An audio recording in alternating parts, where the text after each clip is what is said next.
The sight of 3 monitors arranged perfectly together, it does something to a man or woman. Once you've seen something like that in the real world, you can't just go back to your pathetic, boring existence as some sort of one monitor cretin. But it's okay. It's okay. Don't worry. We're here to show you how easy it is to set up 3 monitors for gaming, and then you'll be happy until you see 6 monitors. Because that's even better.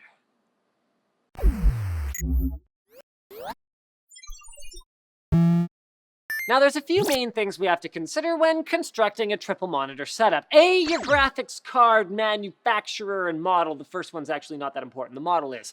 B, the monitors, obviously. And C, what you're going to be using your setup for. So we're going to be talking primarily about triple monitors for gaming, but of course, there are many benefits to using triple monitors for work as well.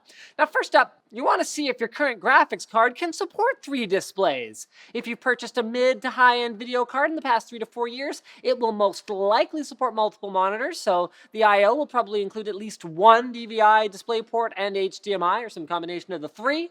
And if you have at least 3 outputs, then you're probably good. Although you can use 1 DisplayPort 1.2 port with a 3-way hub, like Club 3D's MST hub, if that works for you as well. Of course, direct port-to-port connections are preferable because those other ones, in my experience, have been a little bit on the flaky side.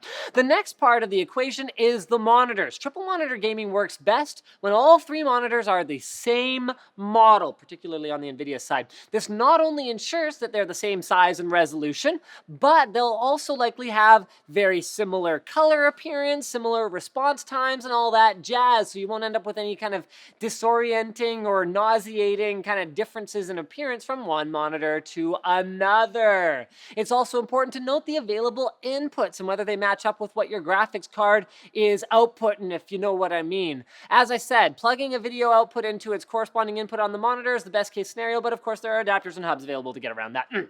Now, normally when you plug 3 monitors into a PC, it'll treat each of those monitors like a separate display. Great for work, not great for games. In order to play games with triple monitors, your PC needs to treat them all as one, like, gigantic, glommed together display. So AMD and Nvidia both have gaming modes built into their graphics drivers that allow this. AMD's is called iFinity, and Infinity, there's only 3 of them.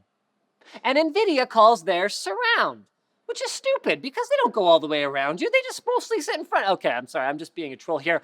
Both of them are pretty easy to set up, but one thing is especially important to note. iFinity requires at least 1 monitor to connect with DisplayPort. If your monitor doesn't have a DisplayPort input, you will have to buy an active DisplayPort adapter. Active adapters translate the DVI, HDMI, or VGA signal from a native DisplayPort signal so that the GPU can output what it wants and the monitor can get what it wants. Another important thing to note is that iFinity requires all monitors to be plugged into a single card. Nvidia Surround does not.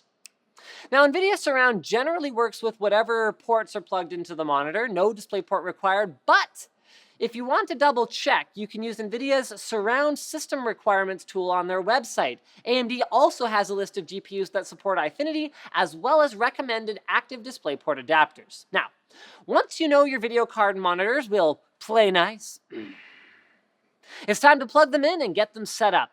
First off, make sure you've updated your drivers to the latest versions and reboot your system. In Windows, right-click on your desktop and select Screen Resolution. Here you can detect your displays, it identifies them with big old numbers, and you can drag and drop them in the right position. Now, for Radeon GPU owners, the next step is to launch Catalyst Control Center and go to Create iFinity Display Group. For GeForce GPU owners, launch the Nvidia Control Panel, very creatively named, and go to Configure Surround plus PhysX. Both of these sections let you correct for the thickness of your display's bezels, so you don't end up with lines kind of looking like this and not aligned. Get it aligned because it's aligned? Haha! Move the displays around, change your resolutions, and so on. A calculator can be handy here because, you know, some people might not necessarily know exactly how many pixels 1920 times 3 is, and it's good to do a little sanity check to make sure that you're compensating. Although, it should be noted noted that if you do use bezel compensation, that number will actually be plus some virtual pixels in between. So it's more like looking out through a window and less like not having it aligned, son.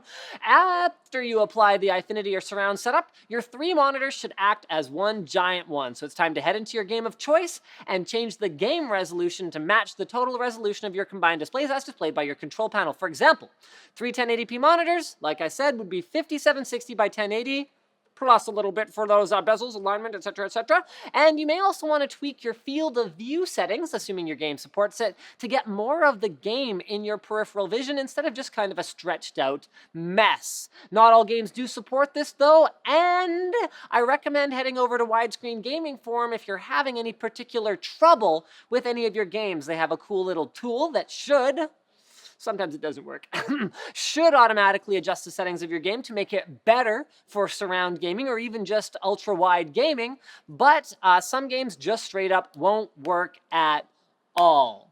So let us know in the comments, guys, what do you think? Is triple monitor gaming worth it? Is it better to go with an ultra-wide or 4K for better pixel density? Sound off below. Thanks for watching. Like or dislike the video, whatever pickles your egg. And don't forget to like and subscribe for more videos like this from NCIX. Wait a second, you just told them they could like or dislike, and then you told them to like and subscribe. Oh, no. What if they already liked the video, then they'll unlike it? And what if they're already subscribed and they unsubscribe? Then you've lost everything. Such a fool. My hand slap hurts.